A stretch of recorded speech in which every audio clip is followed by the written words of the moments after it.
Mari kita membuka Alkitab kita hari ini dari Efesus pasal yang kelima. Kita masuki satu bagian yang baru dari kitab Efesus, yaitu kita mulai membaca ayat yang ke-22. Sejak kita membaca 22 sampai 25. Efesus pasal yang kelima, ayat yang ke-22 sampai 25. Saya bacakan bagi saudara-saudara sekalian. Hai istri, tunduklah kepada suamimu seperti kepada Tuhan. Karena suami adalah kepala istri, sama seperti Kristus adalah kepala jemaat. Dialah yang menyelamatkan tubuh. Karena itu sebagaimana jemaat tunduk kepada Kristus, demikian jugalah istri kepada suami dalam segala sesuatu. Hai suami, kasihilah istrimu sebagaimana Kristus telah mengasihi jemaat dan telah menyerahkan dirinya baginya. Mari kita berdoa sekali lagi, mohon pimpinan Tuhan. Bapa di surga, kami bersyukur untuk hari yang baru yang Kau sediakan bagi kami, dan khususnya hari perhentian di mana kami umat-Mu boleh datang bersama-sama untuk beribadah, memuji dan memuliakan Tuhan. Kami bersyukur untuk semua kesempatan yang Tuhan berikan. Kami juga boleh berbagian, bersuka cita bersama dengan saudara-saudara kami yang lulus di dalam tahun ini, dan juga anak-anak ya, bersama-sama dengan mereka beribadah kepada Tuhan. Kami bersyukur untuk kesempatan kami juga saat ini diberi waktu untuk merenungkan akan firman-Mu. Kiranya Roh-Mu yang kudus yang menolong setiap kami, sehingga setiap kebenaran firman yang kami dengar dan renungkan boleh masuk ke dalam hati kami yang paling dalam, membentuk akan pikiran dan hidup kami, sehingga hidup kami boleh berkenan kepada Tuhan, dan hidup yang boleh mengalami sukacita yang berlimpah-limpah di dalam Engkau. Terima kasih Bapa, berkati kami semua, baik hamba-Mu yang berbicara maupun setiap kami yang mendengar. Kami semua membutuhkan anugerah dan pimpinan dari Roh-Mu yang kudus. Kami berdoa dan bersyukur dalam nama Tuhan kami, Yesus Kristus. Amin. Saudara sekalian, bagian yang kita baca adalah bagian yang baru dan juga sebenarnya penting untuk kita semua, meskipun ini bagian yang berbicara tentang khususnya suami dan istri. Tentu banyak dari antara kita yang berkeluarga, suami istri, tapi juga bagi kita yang punya orang tua, kita juga mungkin akan ada future family, husband and wife, dan sebagainya. Ya, kita semua ini relevan bagi kita semua untuk mengerti akan bagian yang kita akan renungkan di dalam beberapa minggu yang ke depan ini. Ini adalah satu gambaran yang sangat indah, satu gambaran yang bahkan dikatakan teragung tentang pernikahan, ya, yang digambarkan sebagai relasi antara Kristus dengan gerejanya.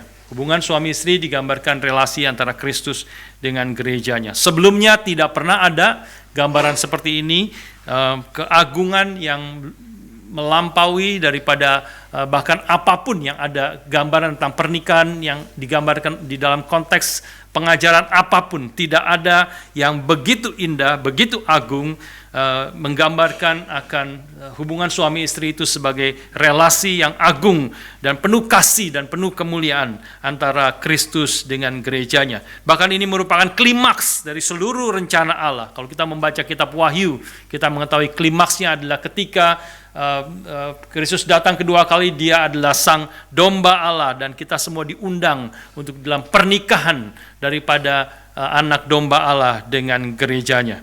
Saudara sekalian, kita akan melihat bersama-sama hari ini di dalam dan juga beberapa minggu ke depan. Saya katakan tadi ini adalah bagian yang baru, tetapi sebenarnya sangat terkait erat dengan bagian sebelumnya. Ya, bagian sebelumnya kalau saudara mengingat ayat 21 khususnya, ayat sebelumnya mengatakan, dan rendahkanlah dirimu seorang kepada yang lain di dalam takut akan Kristus. Ya, dan kalau kita melihat di dalam bahasa Yunaninya, bahasa aslinya ayat 22, bahkan sebenarnya tidak ada kata kerjanya di dalam ayat 22. Ya, ayat 21 mengatakan, rendahkanlah dirimu seorang kepada yang lain dalam takut akan Kristus. Kata kerjanya adalah rendahkanlah dirimu, ya, submit to one another out of fear of Christ. submit, rendahkanlah dirimu satu dengan yang lain. Lalu ayat 22 di dalam bahasa Yunaninya secara literal mengatakan, istri kepada suamimu seperti kepada Tuhan. Dalam bahasa aslinya hanya kalimatnya gitu. Jadi tidak ada kata kerjanya sebenarnya. Istri kepada suamimu seperti kepada Tuhan. Maksudnya apa? Maksudnya adalah berarti terkait erat dengan ayat 21. Kata kerjanya itu nyambung dari ayat 21. Waktu ayat 21 mengatakan, rendahkanlah dirimu seorang kepada yang lain dalam takut akan Kristus, istri kepada suamimu, demikian jugalah. Gitu ya, rendahkanlah dirimu atau tunduklah. Itu kata Indonesia memakai istilah yang berbeda, tapi sebenarnya kata yang dipakai persis sama, bahkan tidak ada kata kerjanya di dalam ayat 22. Ayat 21, rendahkanlah dirimu seorang kepada yang lain dalam takut akan Kristus, demikian juga istri kepada suamimu seperti kepada Tuhan. Nah begitu ya, jadi maksudnya, jadi sangat jelas kaitannya. Kalau kita melihat pembacaan Indonesia, kita seperti tidak terkait dengan tidak terlalu jelas ya. Nah, saudara sekalian, apa artinya yang pertama kita melihat di sini? Bahwa dari ayat 22 sampai ayat 33 sesungguhnya, ini satu perikop yang baru yang berbicara tentang hubungan relasi Kristus dengan jemaatnya, yang menjadi patron daripada relasi antara suami dengan istri. Ini adalah aplikasi yang khusus daripada prinsip umum yang diajarkan di dalam ayat. Bagian paling yang dekat adalah 18 sampai 21 yang beberapa minggu terakhir kita sudah membahasnya. 18 berbicara tentang janganlah kamu mabuk oleh anggur, karena anggur menimbulkan hawa nafsu, tetapi hendaklah kamu penuh dengan roh. Ya, perintahnya adalah secara positifnya kamu hendaklah penuh dengan roh. Nah ini, dan kita sudah membahas di dalam ayat 19, 20, 21, itu adalah bukti atau hasil daripada orang yang penuh dengan roh. Ketika orang mentaati perintah Tuhan ini dan meminta pertolongan Tuhan, dan kita hidup sesuai kehendak Tuhan sebagai anak-anak Tuhan yang telah ditebus oleh Roh Kudus, oleh Kristus dan Roh Kudus yang bekerja dalam hati kita, yang hadir dalam hati kita, tetapi kita diperintahkan untuk senantiasa hidup penuh dengan roh. Dipimpin oleh Roh Kudus, hidup mentaati akan kehendak Roh Kudus, yaitu kehendak yang dinyatakan dalam Alkitab, karena Roh Kuduslah yang mewahyukan firman Tuhan kepada rasul dan nabi. Kita hidup penuh dengan roh, dan beberapa hasilnya kita sudah, buktinya kita sudah membahas, dan ayat yang ke-21 adalah bukti yang terakhir, yaitu rendahkanlah dirimu seorang kepada yang lain di dalam takut akan Kristus. Jadi merendahkan diri, submit to one another, adalah salah satu bukti, adalah atau di dalam kaitan beberapa bukti yang lain, adalah bukti yang terakhir yang di-list oleh Paulus sebagai orang yang dipenuhi oleh Roh Kudus, sebagai orang yang mau taat kepada Tuhan, sebagai orang yang dipimpin oleh Roh Kudus. Nah, jadi waktu kita membahas ayat 22, ini sedikit struktur yang besarnya ya. Jadi ayat 22 sampai ayat 33 adalah aplikasi secara khusus sebagai orang yang telah dipenuhi oleh Roh Kudus, yang menjadi hasilnya adalah kita merendahkan diri satu kepada yang lain. Nah, ini prinsip yang penting yang kita boleh mengerti, saudara sekalian. Tim Keller mengatakan, kalau kita mengerti struktur itu, maka kita akan menyadari satu hal yang penting, bahwa perintah kepada suami dan kepada istri, ayat 22 sampai ayat 33, ini sesuatu yang tidak mungkin dilaksanakan oleh orang-orang yang tidak ada di dalam Kristus, yang tidak dipenuhi oleh Roh Kudus. Jadi hanya orang-orang yang dipenuhi oleh Roh Kudus yang terus, meskipun ini satu proses, continually, terus-menerus, ada proses yang terus-menerus terjadi, kita diperintahkan untuk terus-menerus dipenuhi Roh Kudus. Hanya orang-orang yang dipenuhi oleh Roh Kudus adalah orang-orang yang bisa mentaati perintah-perintah tentang suami dengan istri.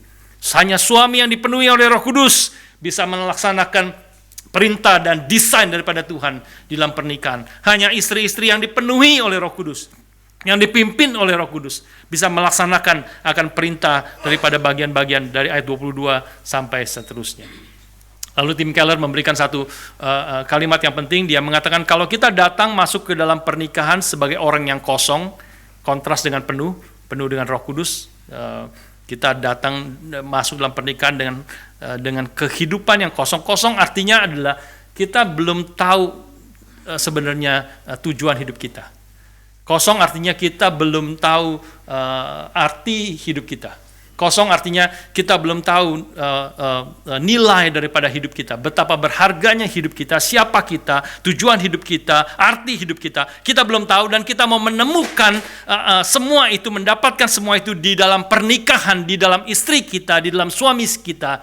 Jadi dua orang yang kosong ingin mencari makna hidup, tujuan hidup, kebahagiaan hidup di dalam pasangan dan masuk ke dalam pernikahan. Maka yang terjadi, Tim Keller mengatakan bukan mengisi kekosongan itu.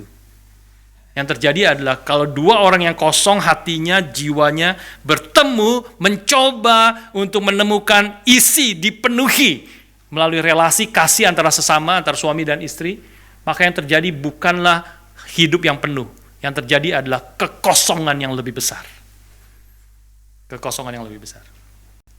Jadi hanya orang-orang yang sudah dipenuhi hidupnya di dalam Tuhan, hanya orang-orang yang sudah menemukan arti hidupnya di dalam Kristus, hanya orang-orang yang telah menyadari dia adalah manusia yang baru di dalam Kristus, orang-orang yang terus bersandar kepada Tuhan, yang dipenuhi dan dipimpin oleh Roh Kudus, maka boleh melaksanakan dan mentaati dan mengerti bahwa ini adalah desain yang indah antara suami dengan istri sebagai gambaran daripada relasi Kristus dengan jemaatnya.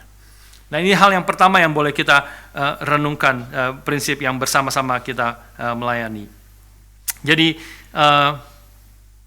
hal yang pertama waktu kita membaca kalimat pertama, hai istri tunduklah kepada suamimu seperti kepada Tuhan, yaitu kita akan melihat orang-orang khususnya para istri, perempuan yang tidak setuju, di dalam orang-orang feminisme tidak setuju, tetapi prinsip yang pertama yang kita belajar, kita perlu sadar, ini nanti kita akan melihat dua-duanya sebenarnya akan melaksanakan submit to one another, karena rendahkanlah dirimu seorang kepada yang lain, ini tidak peduli laki, tidak peduli perempuan, semuanya, biarlah engkau merendahkan diri satu dengan yang lain, ya.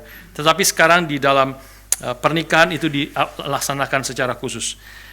Jadi hal yang kedua yang kita perlu mengerti, setelah kita mengerti bahwa ini adalah prinsip orang yang suami dipanggil untuk merendahkan diri kepada istrinya, istri dipanggil untuk merendahkan diri, berlaku karena ayat 21 itu berlaku bagi semua.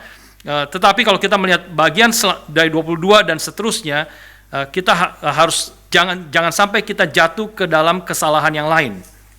Yang saya maksud kesalahan yang lain adalah kita kemudian mengatakan bahwa pernikahan itu yang berlaku adalah hanya saling merendahkan diri atau mutual submission.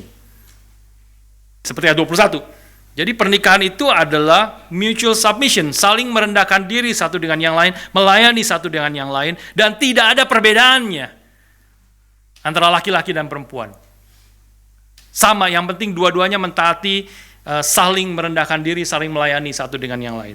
Maka itu adalah kesalahan yang lain. Kenapa kesalahan yang lain? Saya katakan kenapa kita tidak boleh mengerti bahwa tidak ada perbedaannya, karena ayat 22 sampai 33 dan hari ini kita membahas 22 sampai 24 khususnya, justru ayat-ayat ini menegaskan perbedaannya. Ya. Meskipun memang ada kesamaannya, sekali lagi ada persamaannya, saling mengasihi, saling melayani, saling merendahkan diri satu dengan yang lain, dan kita akan melihat itu perintah yang sangat jelasnya dari istri, tunduklah kepada suamimu, tetapi nanti kita akan lihat juga dari suami diperintahkan untuk sebagaimana Kristus telah mengasihi jemaat, demikianlah suami mengasihi jemaat, mengasihi istrinya, dan Kristus menyerahkan nyawanya bagi jemaatnya. Nah, itu adalah sebenarnya juga bentuk submission, ya, bahkan kalau boleh dikatakan itu adalah bentuk submission yang lebih berat, ya. Jadi saudara sekalian, kita di satu sisi perlu mengerti di dalam relasi suami istri memang betul seperti ayat 21 katakan, kita saling merendahkan diri, saling melayani satu dengan yang lain. Tetapi juga penting sisi yang lain bahwa bentuk saling melayani, bentuk saling merendahkan dirinya itu berbeda antara suami dengan istri. Ya, bentuknya beda. Ada peran yang berbeda antara suami dengan istri. Ya, istri memang diperintahkan untuk tunduklah kepada suamimu seperti kepada Tuhan. Tetapi suami diperintahkan untuk mengasihi istrimu seperti Kristus telah mengasihi jemaat dan menyerahkan nyawanya baginya. Nah, ini tidak pernah dibalik-balik, ya, tidak pernah dibalik-balik. Alkitab juga mengatakan ada peran yang berbeda. Istri tidak pernah dikatakan untuk disebut sebagai kepala daripada suami, tidak pernah. Seluruh Alkitab tidak pernah istri disebut kepala daripada suami, tetapi suami adalah kepala daripada istri. Ya, jadi meskipun sama-sama dipanggil untuk melayani, meskipun sama-sama dipanggil untuk merendahkan diri, tetapi bentuknya dan perannya itu berbeda antara suami dengan istri. Nah, ini dua hal yang kita akan atau hal yang kedua ini akan kita renungkan bersama-sama, karena kita sebelumnya sudah membahas kita tidak membedakan suami dan istri, semuanya sama-sama mutual submission. Biarlah engkau saling merendahkan diri satu dengan yang lain, saling melayani satu dengan yang lain, saling berkorban satu dengan yang lain, saling mengasihi satu dengan yang lain.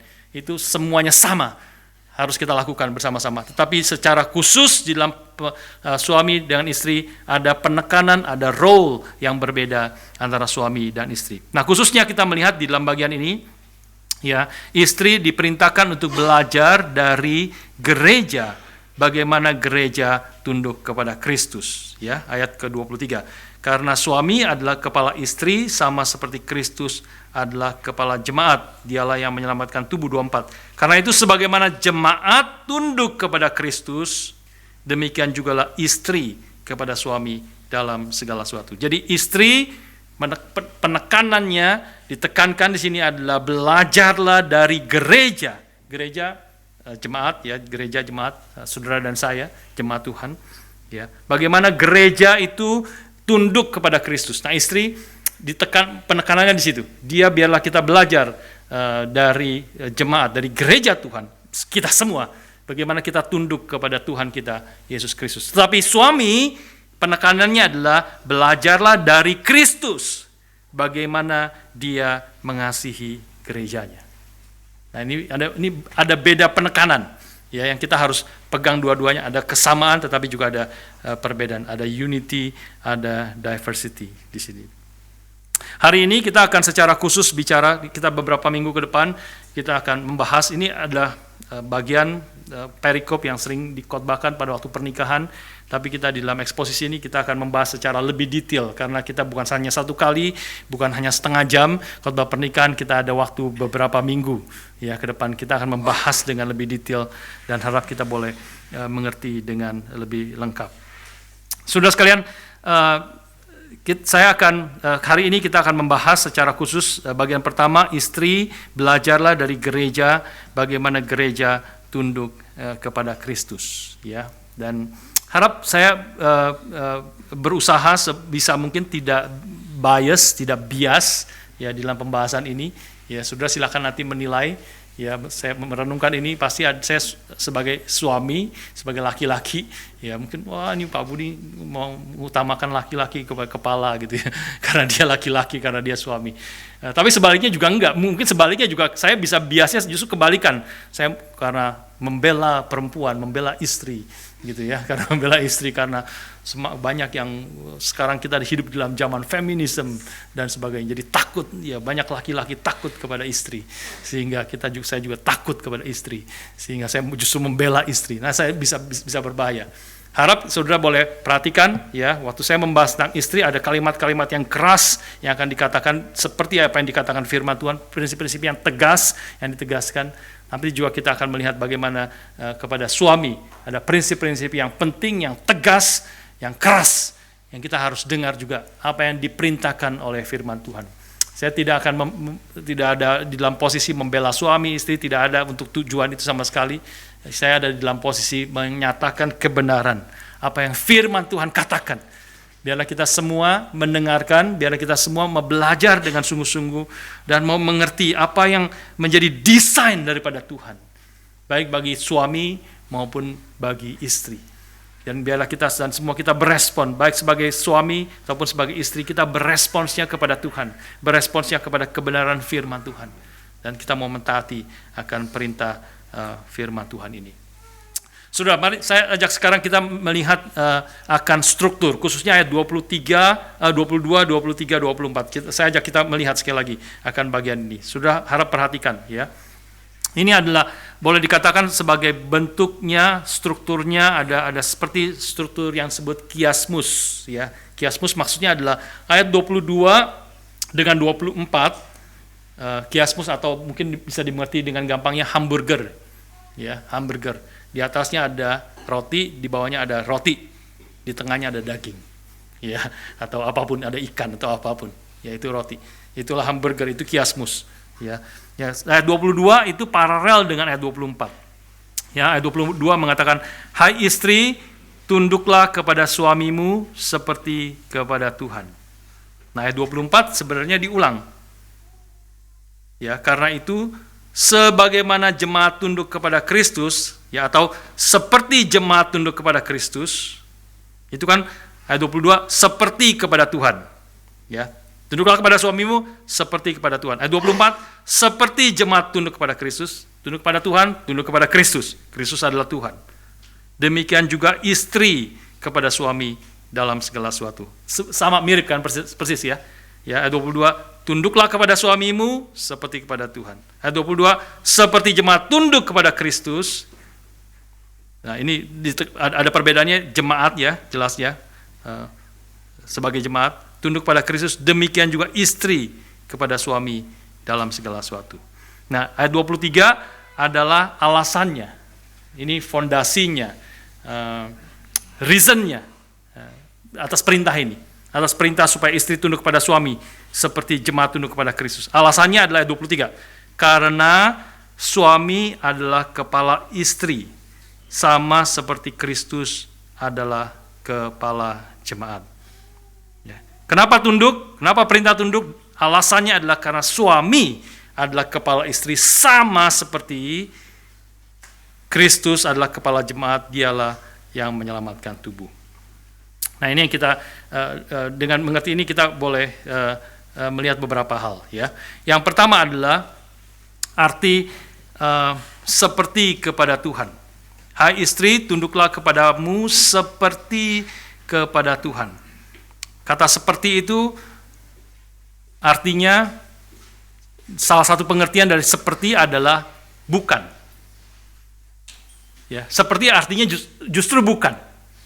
Ya, kalau saya katakan kepada saudara, kamu itu seperti monyet.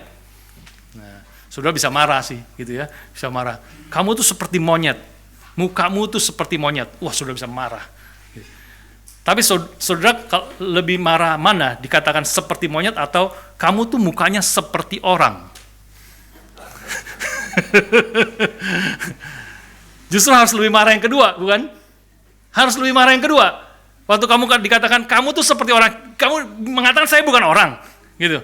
Saya bukan manusia, gitu. Justru lebih marah harusnya. Jadi kata seperti itu artinya juga bukan, ya. Jadi kita mengatakan pertama ya, istri tunduklah kepada suamimu seperti kepada Tuhan. Artinya suami itu bukan menggantikan posisi Tuhan. Nah, ini seperti istri mulai senang nih, masih bukan. Oh, ternyata bukan, bukan gitu maksudnya, seperti kepada Tuhan. Ya, memang itu artinya. Ya, itu artinya. Ya, nanti kita akan melihat kenapa seperti itu. Ya, contoh yang lain misalnya Tuhan Yesus mengatakan, kalau kamu tidak menjadi seperti anak-anak, kamu tidak akan masuk dalam kerajaan Allah. Kalau kamu tidak menjadi seperti anak-anak, kamu tidak akan masuk dalam kerajaan Allah. Artinya apa? Artinya bukan berarti kita menjadi anak-anak di dalam segala halnya. Di dalam segala halnya. Bukan berarti kalau kamu tidak menjadi seperti anak-anak, jadi seperti apa? Jadi kita kalau nggak dikasih mainan, kita teriak-teriak, kita guling-gulingan di lantai, gitu, seperti anak-anak. Atau kalau anak-anak dikasih mainan yang dia suka, yang dia sangat inginkan, wah dia akan senang dan ingin dibawa oleh siapapun meskipun itu adalah penculik. Itu anak-anak yang masih polos, yang masih bodoh, yang masih tantrum dan sebagainya, itu adalah anak-anak, ya. Anak-anak kemarin ada yang cerita cucunya, itu anak-anak masih bayi, ya gitu. Popo temenin tidur, yang mau tidur, poponya temenin neneknya, ya temenin. Gak boleh, udah dikasih tahu sama orang tuanya. Jangan dipok-pok, jangan dipok-pok. Pok-pok bambam apa, pok-pok bambam atau apa gitu ya. Kalau tidur jangan digituin, karena nanti dia tengah malam bisa bangun minta dipok-pok bambam, dipok-pok gitu supaya tidur gitu ya. Masih kecil, umur 2 tahun. Wah, pok-pok bambam gitu. Gak bisa, akhirnya gak bisa, nangis. Nah itulah anak-anak, lucu ya, kalau anak-anak kayak gitu lucu sekali gitu. Tapi kalau kita seperti anak-anak, pasti maksudnya bukan gitu. Nggak dikasih nangis, teriak-teriak, ya, guling-gulingan. Itu anak-anak. Tapi waktu Tuhan perintahkan, kalau kamu tidak menjadi seperti anak-anak, jadi kita mau mengerti apa artinya, bukan menjadi persis seperti anak-anak. Ya, tetapi artinya di dalam hal-hal tertentu kamu tidak boleh menjadi seperti anak-anak, tapi di dalam hal-hal yang lain yang ditekankan di situ, maka itu kita perlu mengerti apa artinya menjadi seperti anak-anak. Ya, menjadi trusting, fully trust kepada orang tuanya. Percaya penuh. Ya. Nah, itu salah satu artinya seperti anak-anak percaya penuh. Apapun yang orang tuanya katakan, anak-anak akan percaya. Apapun yang orang bilang akan percaya, khususnya masih anak-anak. Itu hati yang seperti demikian yang Tuhan inginkan kita datang kepada Tuhan. Jadi kembali ke sini, ya. Waktu dikatakan, hai istri, tunduklah kepada suamimu seperti kepada Tuhan, artinya suami tidak menggantikan posisi Tuhan, ya. Tunduk kepada suami bukan berarti sama dengan tunduk atau tunduk kepada Tuhan, artinya sama, saya tunduk kepada suami itu seperti saya tunduk kepada Tuhan, sama persis, tidak. Ya, tapi kita mencoba uji, apakah betul pengertian seperti itu. Ayat 24 memberikan kepada kita pertanyaan. 24 mengatakan, karena itu sebagaimana jemaat tunduk kepada Kristus, demikian juga istri kepada suami dalam segala sesuatu. Nah, ini menjadi lebih sulit. Segala sesuatu loh, bukan hal-hal tertentu saja. So also wives should submit to their husband in everything. Nah, kita harus tangkap mengerti betul apa yang dimaksud di sini. Ya, waktu dikatakan segala sesuatu, apakah termasuk? Tentu banyak hal nih, berarti banyak sekali hal. Ya, tetapi apakah waktu dibilang segala sesuatu itu termasuk ketika suaminya mengajak dia untuk berdosa? Jawabannya pasti tidak. Berarti ada batasnya nih. Dalam segala sesuatu bukan segala sesuatu yang tidak ada batasnya. Karena suami tadi pertama, suami bukanlah Tuhan. Suami bukanlah Tuhan. Di dalam segala sesuatu pasti tidak termasuk ketika suami mengajak istrinya untuk berbuat dosa, apapun dosanya itu. Ya usah, tidak usah ke gereja hari Minggu. Kita lagi liburan, banyak liburan. Kadang-kadang tanpa sadar, saudara. Ya, beribadah hari Minggu itu adalah salah satu 10 perintah hukum Taurat. Ingatlah dan kuduskanlah hari Sabat. Ini Sabatnya orang Kristen, the Lord's Day. Kita beribadah kepada Tuhan. Kadang-kadang liburan, lagi ke Jepang. Ya, banyak orang ke Jepang. Lewat hari Minggu, aduh, lagi muter-muter Walt Disney apa segala macam, lagi belanja ke Uniqlo 7 lantai. Gak ada waktu untuk ibadah. No. Istri harus tidak mau turut kepada suaminya yang mengatakan demikian. Ya, kenapa apa alasannya? Ya. Yang pertama adalah alasannya kenapa tidak segala sesuatu itu tidak termasuk ketika suaminya mengajak hidup melakukan dosa melawan Tuhan. Pertama adalah secara logika ini akan break the logic. Ini adalah waktu kalimat mengatakan, hai istri, tunduklah kepada suamimu seperti kepada Tuhan. Ini siapa yang perintahkan? Istri kepada suami tunduk dalam segala sesuatu. Ini perintahnya siapa? Ini bukan perintahnya suami. Ini perintahnya Tuhan. Inilah firman Tuhan. Kalau kita percaya ini adalah firman Tuhan yang diinspirasikan kepada Rasul Paulus, ya, Roh Kudus yang menginspirasikan dia mencatat kalimat ini, Ini adalah perintah Tuhan. Hai istri, tunduklah kepada suamimu. Ini adalah perintah Tuhan. Sekarang suami mengatakan, tidak usah taat perintah Tuhan. Berdosa kan itu intinya. Tidak usah taat perintah Tuhan. Taatlah perintahku. Sudah melihat, ini break the logic. Saya taat kepada kamu, saya tunduk kepada kamu karena ultimately bukan kamu yang perintahkan, tetapi ultimately karena Tuhan yang perintahkan saya. Saya mau taat kepada Tuhan. Tuhan yang mengatakan supaya saya taat kepada suami, tunduk kepada suami. Inilah adalah perintah Tuhan. Sekarang kamu katakan, saya sudah tidak usah taat kepada perintah Tuhan. Kalau saya tidak taat pada perintah Tuhan, saya justru tidak usah taat juga kepada kamu. Karena saya tunduk kepada kamu, ultimately dasarnya karena Tuhan yang perintahkan itu kepada saya. Ya, secara logika itu break the logic, sudah melawan akan kontradiksi sendiri ketika suami mengajak istrinya melawan Tuhan. Lebih penting lagi, dalam Alkitab sebenarnya sangat jelas memberi kepada kita contoh. Di sini secara prinsip, tetapi Petrus memberikan kepada kita contoh yang lebih jelas. 1 Petrus 3, saya ajak kita membaca 1 Petrus 3 ayat 1-2, mulai dimunculkan di layar. Sudah tidak usah buka, muncul di layar. Ya. Yang suka Inggris, baca Inggrisnya yang di bawah. Yang Indonesia, saya baca Indonesianya. 1 Petrus 3 ayat 1 dan 2. Demikian juga kamu, hai istri-istri. Nah, bicara istri ya. Demikian juga kamu, hai istri-istri, tunduklah kepada suamimu. Tunduk tetap sama dengan Paulus. Supaya, ini contohnya nih, supaya jika ada di antara mereka yang tidak taat kepada firman, mereka juga tanpa perkataan, suami-suami ini tanpa istrinya berkata-kata banyak, dimenangkan oleh kelakuan istrinya. Jika suami-suami itu melihat bagaimana murni dan salehnya hidup istri mereka itu. Ayat 5 dan 6, lanjutannya. Sebab demikianlah caranya perempuan-perempuan kudus dahulu berdandan, yaitu perempuan-perempuan yang menaruh pengharapannya kepada Allah. Mereka tunduk kepada suaminya. Sama seperti Sarah taat kepada Abraham dan menamai dia tuannya, dan kamu adalah anak-anaknya jika kamu berbuat baik, ya, if you do good, doing what is right, dan tidak takut akan ancaman, dan do not fear anything that is frightening. Do not fear anything.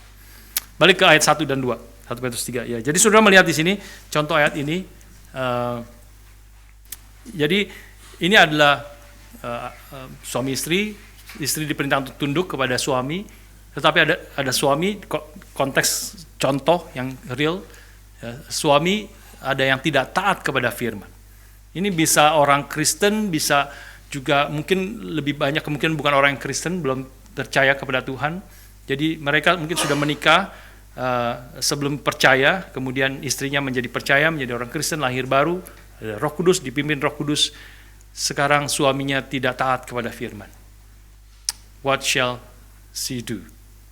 Ya, hidupnya pasti dia tidak mau gereja, dia mau melakukan apa yang dia pasti mau melakukan apa yang banyak yang suami ingin lakukan bertentangan dengan firman Tuhan.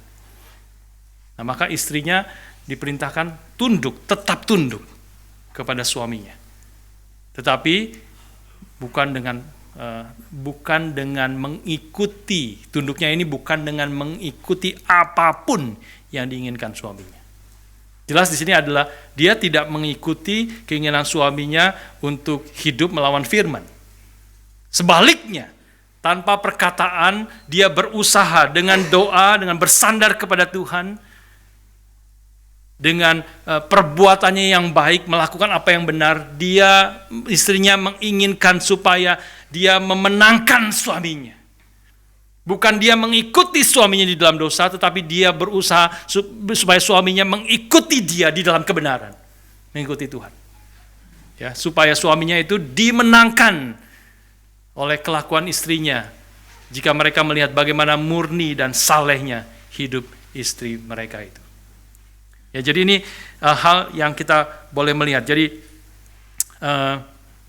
Jadi suami, jadi istri waktu dikatakan mengikuti akan tunduk kepada suaminya, bukan berarti dia menuruti setiap keinginan atau kehendak suaminya.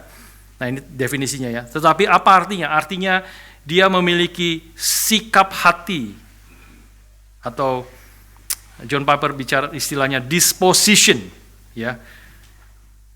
Jadi bukan menuruti keinginan serta kehendak suaminya semuanya, tetapi berarti memiliki sikap hati yang bergantung kepada Kristus untuk mengikuti kepemimpinan suami dalam segala situasi. Nah, ini segalanya dalam pengertian di dalam segala situasi. Tetapi di dalam hati yang bergantung kepada Kristus, ya, hati yang bersandar kepada Kristus, berarti tidak mungkin melawan Kristus. Hati yang bersandar dan hidup sesuai kebenaran Kristus, tapi dia mau mengikuti kepemimpinan suami dalam segala situasi.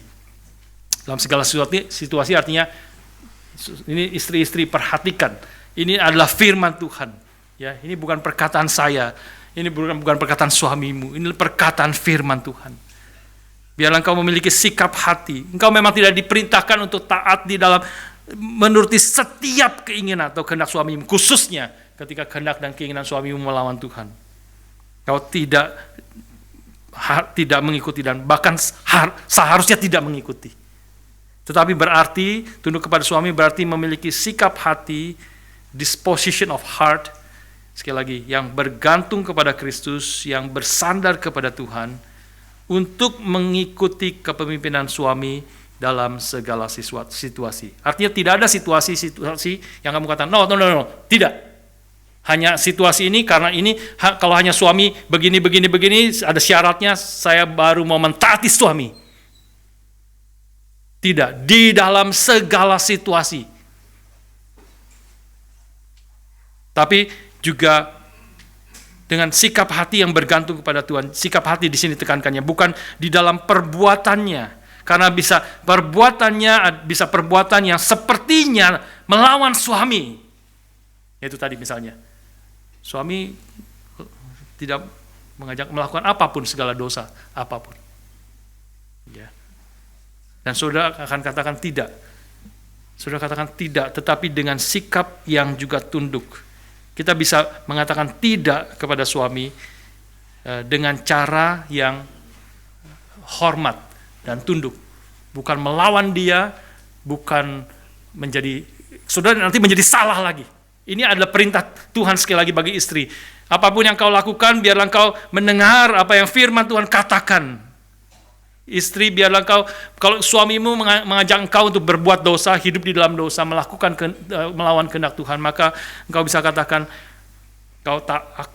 kau tahu saya tidak mau melawan engkau, saya mau tunduk kepada kamu seperti firman Tuhan katakan, tetapi engkau juga tahu bahwa saya tidak bisa melawan Tuhan karena engkau.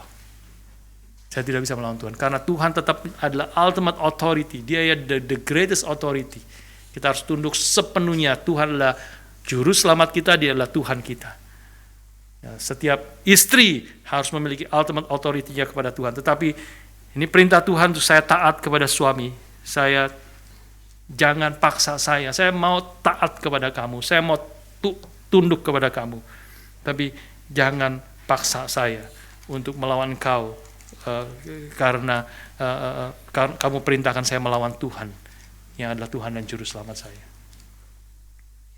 Hai istri, tunduklah kepada suamimu seperti kepada Tuhan. Jadi dia memiliki Tuhan Yesus Kristus sebagai Tuhan dan Juru Selamat satu-satunya.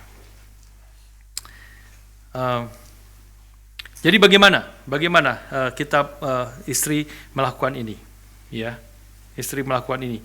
Beberapa prinsip. Tadi kita sudah belajar, tidak berarti suami menggantikan posisi Tuhan. Tapi bagaimana, apa artinya? Istri, tunduklah kepada suamimu seperti kepada Tuhan. Maka kita melihat, clue-nya di sini adalah ayat yang ke-24 seperti tadi kita baca. Sebagaimana jemaat tunduk kepada Kristus, demikian juga istri kepada suami dalam segala sesuatu. Jadi yang hari ini beberapa poin terakhir saya mau ajak kita berpikir, khususnya kepada para istri, next time kepada suami, ya, hari ini kepada istri. Sebagaimana jemaat tunduk kepada Kristus. Jadi clue-nya adalah bagaimana kita tunduk sekarang. Bagaimana istri tunduk kepada suaminya. Itu seperti kita belajar bagaimana jemaat tunduk kepada Kristus. Ya, petunjuknya di situ kan? Seperti atau sebagaimana jemaat tunduk kepada Kristus. Demikian juga istri kepada suami dalam segala sesuatu. Jadi pertanyaannya adalah bagaimana jemaat, yaitu saudara dan saya, yaitu gereja Tuhan. Kita semua, bagaimana kita semua gereja itu tunduk kepada Kristus. Nah, itulah yang kemudian diaplikasikan di dalam kehidupan istri. Beberapa poin, ada 4 poin yang saya bagikan di sini secara singkat. Ya. Yang pertama adalah jemaat tunduk kepada Kristus dengan tulus hati, dengan segenap hati, dan dengan rela. Ya, kita melihat di sini dalam Efesus 6 ayat 5-7, boleh dimunculkan di situ. Meskipun ini salah satu aplikasi lagi, nanti bicara tentang hamba dengan Tuhan, tapi ini prinsip yang kita boleh melihat juga di sini. Bagaimana jemaat tunduk kepada Kristus. Hai hamba-hamba, taatilah Tuhanmu. Mari kita baca bersama-sama beberapa ayat ini. 2, 3. Hai hamba-hamba, taatilah Tuhanmu yang di dalam dunia dengan takut dan gentar, dan dengan tulus hati, sama seperti kamu taat kepada Kristus.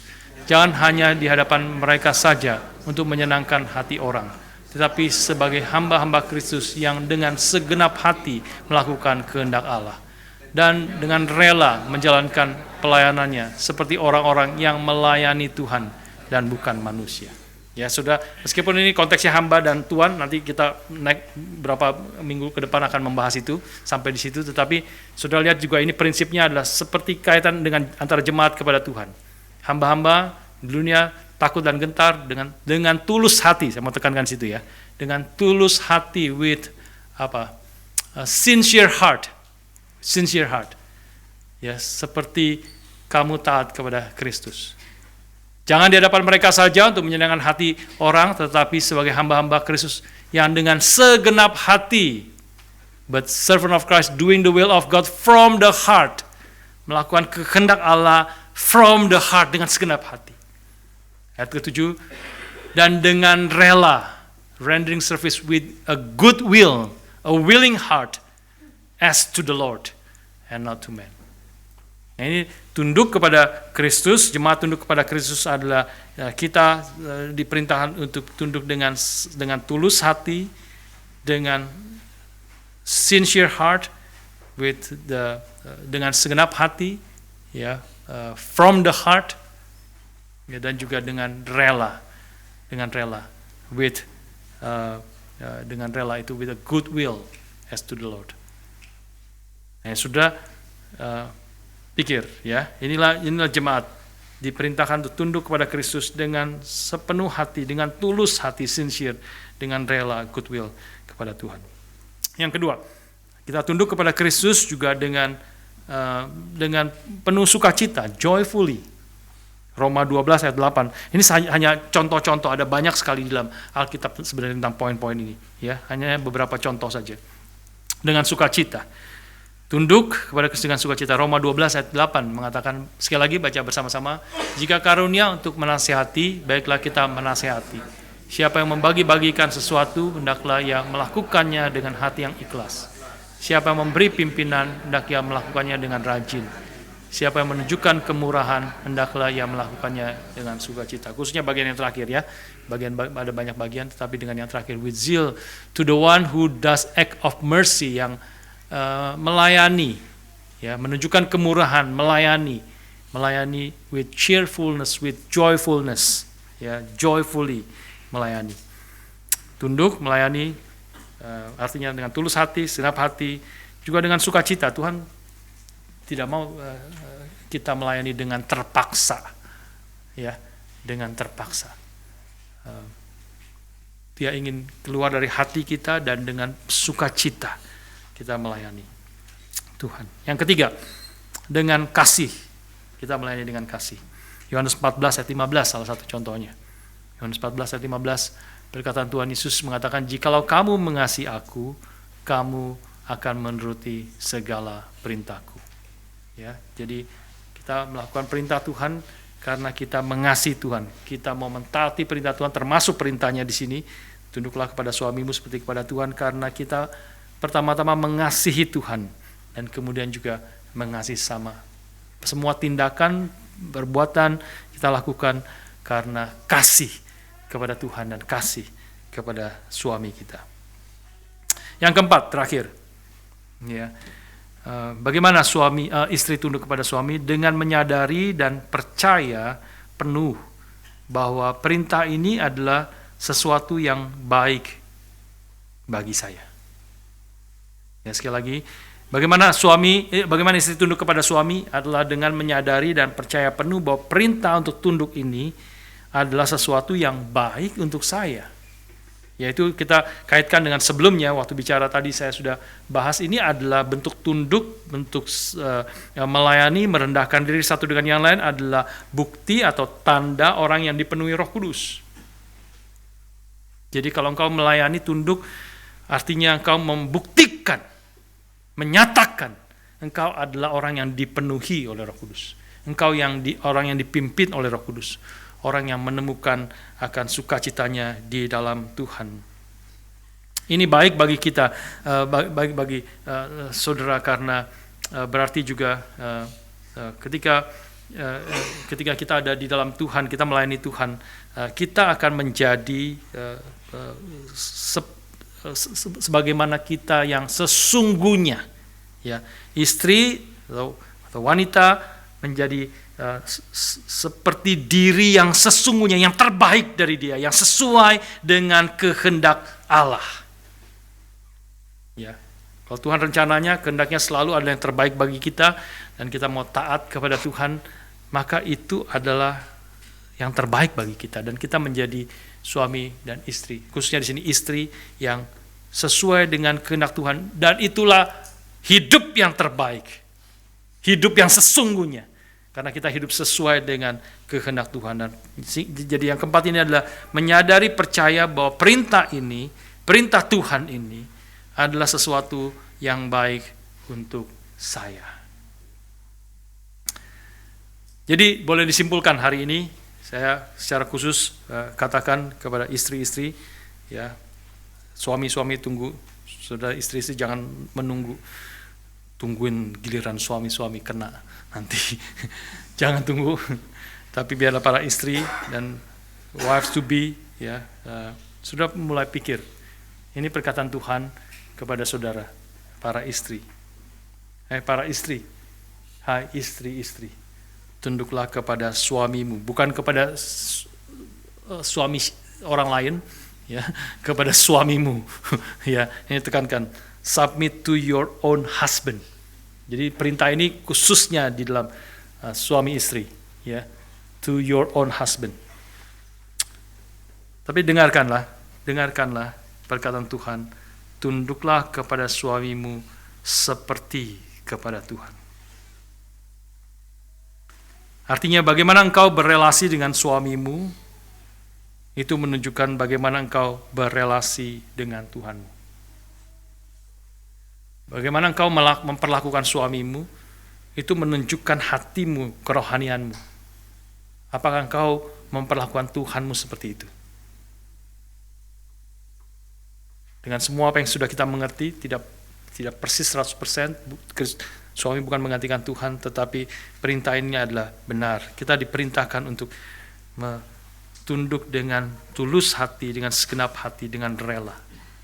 Apakah sudah melakukan itu? Dengan sukacita, melayani, menundukkan diri dengan sukacita, dengan penuh kasih.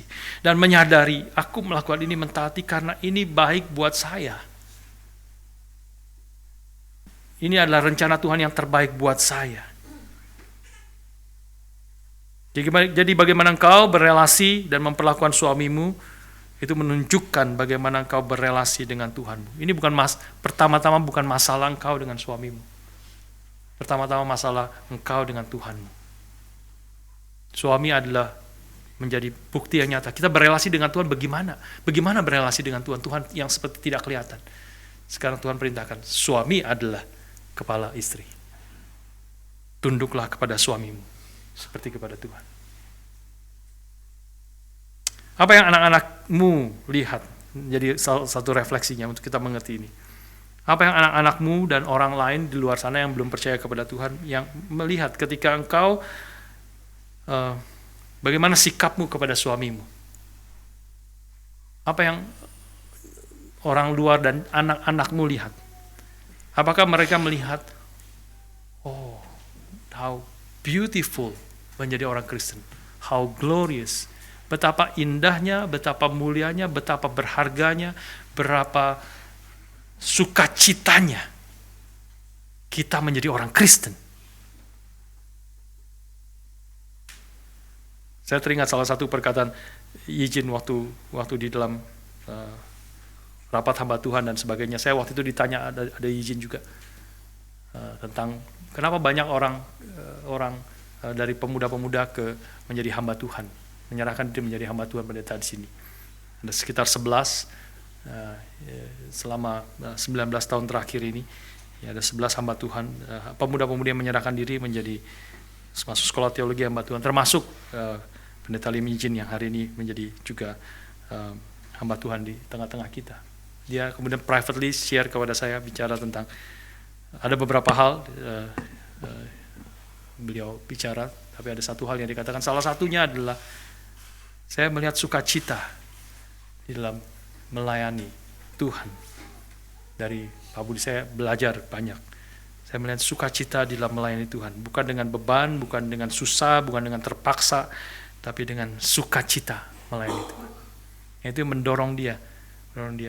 Saya juga ingin melayani Tuhan dengan sukacita, melayani dengan sungguh-sungguh. Ini suatu panggilan, satu beban. Ada beban memang, tapi beban yang manis, beban yang ringan. Tuhan Yesus katakan, datanglah kepadaku, pikulah kuk yang kupasang. Kuk berat biasanya, menyusahkan. Tapi Tuhan Yesus katakan, karena kuk yang kupasang itu enak, dan bebanku pun ringan. Karena kita bersandar kepada Tuhan, bergantung kepada Tuhan. Dan kita ditopang oleh Roh Kudus, dipenuhi oleh Roh Kudus. Kita boleh tunduk kepada Tuhan dengan tulus hati, dengan penuh sukacita, dengan kasih, dan menyadari itu yang terbaik bagi saya. Apakah anak-anakmu melihat engkau, para istri, para ibu, anak-anakmu melihat it's good, menjadi orang Kristen itu sesuatu yang indah, menjadi orang Kristen itu sesuatu yang baik. Bagaimana orang Kristen taat kepada Tuhan, bagaimana orang Kristen melayani Tuhan, menjadi orang Kristen itu penuh dengan sukacita yang tidak ada di dalam dunia ini.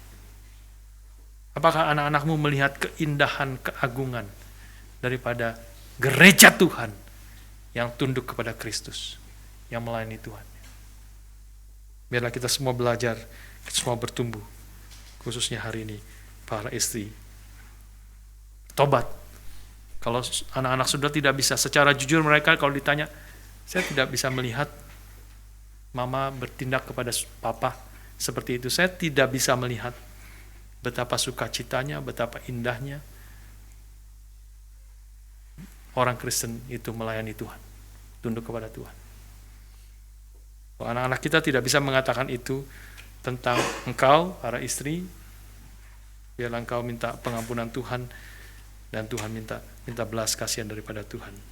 Minta Tuhan menolong kita semua. Mari kita berdoa.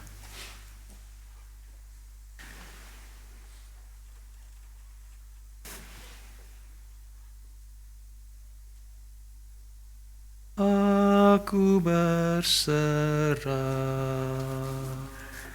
aku berserah pada Yesus Juru Selamat. Aku berserah. Mari kita berdiri bersama-sama. Aku berserah, aku berserah pada Yesus Juru Selamat. Aku berserah.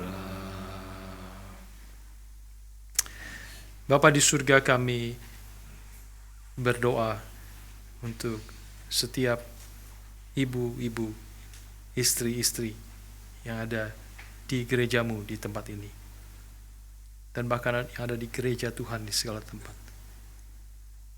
Biarlah Engkau yang memberi kekuatan. Biarlah Engkau yang berbelas kasihan. Biarlah Engkau yang memimpin dan memenuhi mereka dengan Roh-Mu yang kudus, sehingga mereka dimampukan sungguh-sungguh menjadi istri yang tunduk kepada suaminya seperti kepada Tuhan. Tuhan tolong dan pimpin sehingga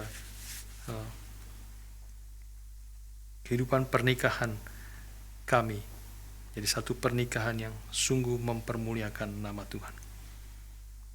Biarlah kami semua sebagai gereja-Mu memiliki hati yang taat kepada firman-Mu, panggilan dan kehendak-Mu, sehingga nama-Mu saja yang dipermuliakan dan hidup kami boleh mengalami sukacita yang berlimpah-limpah di dalam Engkau. Pimpin dan berkati kami semua. Di dalam nama Tuhan kami Yesus Kristus, penebus dan juru selamat kami yang hidup, kami berdoa, kami bersyukur. Amin.